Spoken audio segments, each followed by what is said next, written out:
Señoras, señores, me alegro. Buenos días. Qué pena más grande, la mar no nos ha dejado hoy salir en el pesquero Mismellis, aquí del puerto de Motril, como es habitual todos los años, en busca de la sardina Pichardus y su procedente limpieza de cabeza con la uña gorda. Porque no, bueno, pero cuando no se puede, no se puede. Bueno, estamos en el Museo del Mar y vamos a ver si desde aquí le contamos lo que pasa en este día caluroso, viernes 13 de agosto del 2021. Hombre, que no es un día precisamente como para ponerse un jersey de cuello harto. Eso, hombre, hay suicidas, que de repente, pues en el Valle del Guadalquivir alguno se puede poner un cuello huerto, pero son ganas de morirse. Porque se esperan en algunas zonas concretas de la península, Jaén, Córdoba y Sevilla, por ejemplo, temperaturas entre 44 y 46 grados. Es decir, salir a la calle a las 4:30 de la tarde o a las 5 en esos lugares pues va a ser una auténtica heroicidad. Y quedarse en casa con el aire puesto también, porque el leñazo de la tarifa de la luz, la tarifa energética, va a hacer que se pague hoy bastante. Hoy eso se marca un nuevo récord. Es el quinto récord consecutivo, ¿no? Estaremos hoy en los 117,29 euros este viernes. Fíjense ustedes, con las elecciones que habían dado el PSOE y Podemos, el Partido Popular en su día, Rajoy, porque había subido un 3% la factura, la energía, y bueno, ya hablaban de la pobreza cósmica energética del pueblo español, y que esto mismo le pasa a un gobierno del Partido Popular. Y hoy, con todo el calor que hace, se rodea el Congreso. Bueno, sí, por lo del ébola, acuérdense ustedes, por un perrito, la que le montaron al gobierno de Rajoy. Imagínense lo que hubiera sido la propia pandemia con el mismo gobierno. Difícilmente hubiera sido tan desastroso como la gestión de este, pero lo que sería esta misma subida, todos estos que hablaban tanto, que decían tantas cosas, ahora caminan como pollos sin cabeza. Van dando palos de ciego, literalmente desbordados. Y el gobierno parece que esté de comentarista, nada más. De repente aparece una ministra y dice que le parece buena idea lo de Podemos de crear una empresa pública de la luz, que eso sería otro de los grandes desastres que le podría pasar a nuestro país. Pues eso, un Caja Madrid de la luz, donde colocar a unos cuantos sindicalistas liberados, hacer que la tarifa no se restringiese en nada y crear, bueno, pues más ruina económica de la que ya hay. Pero bueno, vamos a ver si podemos explicar esto. Lo he intentado antes a las 7, se lo intento explicar de nuevo ahora a las 8 de la mañana.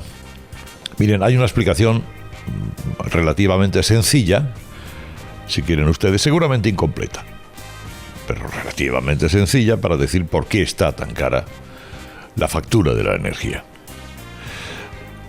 El precio de la energía se marca de la siguiente manera. En primer lugar, dependiendo de la demanda, un día normal, la demanda la cubren, en primer lugar, la energía eólica, los molinos que vemos, la hidráulica y la solar. Esas son energías limpias. Indudablemente las deseables, las que, a buen seguro, cuando la tecnología evolucione, dentro de unos años nos podrán garantizar el consumo electrónico. Pero para eso hace falta mucha I+D, mucho avance tecnológico, mucha conciencia al respecto, y además eso no es lo verde es caro.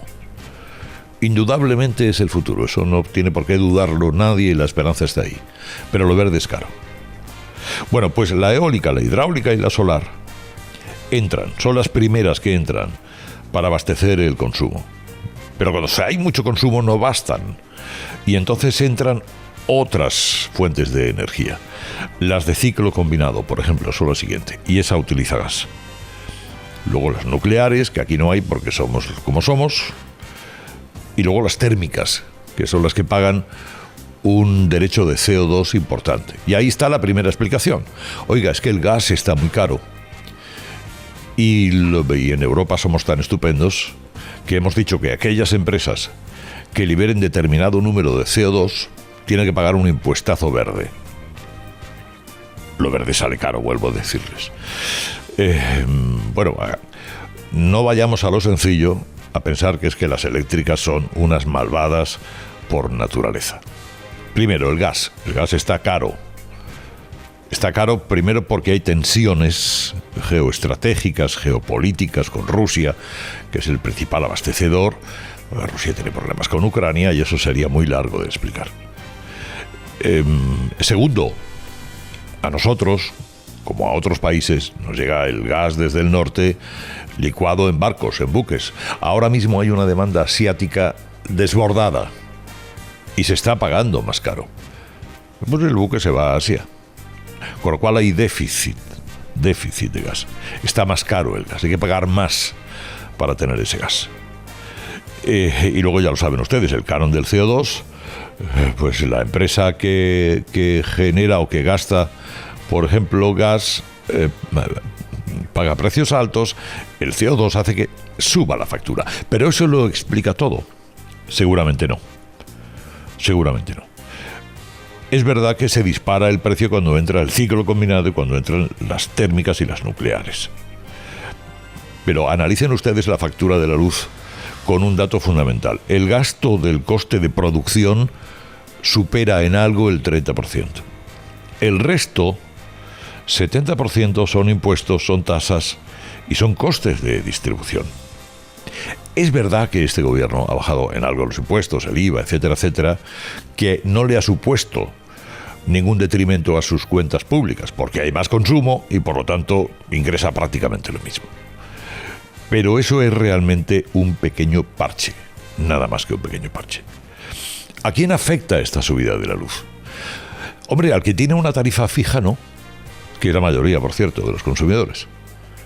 La tarifa fija, efectivamente, es un poco más alta, pero bueno, evitas la volatilidad, evitas estos sustos tremendos. Ahora bien, las empresas que han optado por una tarifa regulada, hombre, encuentran que con estos costes pierden no poca competitividad. Y ahí sí que tenemos un gran problema. Por lo tanto, necesitamos reformas. Hacen falta reformas y eso las puede hacer un gobierno sereno y sensato. No un gobierno que da bandazos. Un gobierno demagógico. Gilitonto en no pocas ocasiones. Que cede a las ocurrencias que tiene Podemos. Que incluso, formando parte del gobierno, amenaza con manifestarse contra el propio gobierno del que forma parte. En fin, bueno, la ocurrencia, miren, nacionalizar eléctricas no es tan fácil. Hay que esperar a que acaben las concesiones, que son largas. Solamente a un 3% de las hidráulicas se le podría intervenir porque acaba la concesión dentro de relativamente poco. Bueno, con eso tú no haces nada. Y lo que creas es, por otra parte, inseguridad jurídica. Eso sí, te pones medallas en el pecho de cosas que no sirven, sobre todo pensando en quienes estarían al frente de la gestión de una empresa pública, que serían todos estos desastres, toda esta bobalidad de un gobierno que lo que está es en ponerle falda a las matemáticas, en lugar de, en estos últimos 3 años, haber querido prever algo de lo que podría haber menguado esta subida. Esta subida, el que marca los precios máximos, es el marginal, es decir, el ciclo combinado. El que utiliza el gas y aquellas empresas que emiten más CO2. No le echen la culpa al carbón, porque el carbón significa, ni el 2% de la generación eléctrica en España, porque se está cerrando prácticamente todo. Con lo cual, un gobierno dice, pues dígame usted la solución, Herrera. Vamos a ver, hombre, un gobierno puede bajar recargos, se lo ha dicho la Unión Europea al gobierno de Pedro Sánchez. También puede cambiar el sistema por el que fija la tarifa. Otros países lo han hecho, que es, entre otras cosas, fijar el precio por una media de costes estimados a 6 meses. Como consumidor tú sabes lo que vas a pagar. como si tuvieras una tarifa fija. Que fíjense ustedes lo que les decía antes, aquellos que tienen una tarifa fija, que son la mayoría, que por lo tanto pagan un poquito más, ahora están pagando menos que los que tienen la variable, que se encuentran con el leñazo de estas jornadas. Y esta situación, que ya les digo, técnicamente, hombre, tiene explicaciones muy complicadas y muy difíciles, no se arregla con paparruchadas, con frasecitas, con ocurrencias y con el príncipe del mojito tomando el sol en la mareta. Que no, ni aparece. Porque las vacaciones del amiguito, la que le pagamos todos, son sagradas. Literalmente sagradas. Hay más cosas que contarles esta mañana. A las 8:11, y porque es una fecha, miren, hoy se cumplen 500 años. 500 años que en la historia de México significa el primer día que empezó a ser México. El 13 de agosto de 1521, Hernán Cortés, y no lo olvidemos, sus aliados indígenas, que eran muchos, conquistaron definitivamente Tenochtitlán, que pasaría a ser la ciudad de México actual.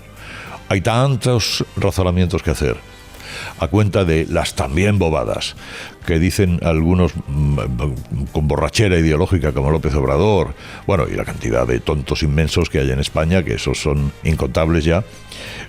Hay tanta argumentación que nos faltarían minutos hasta en un programa de 6 horas.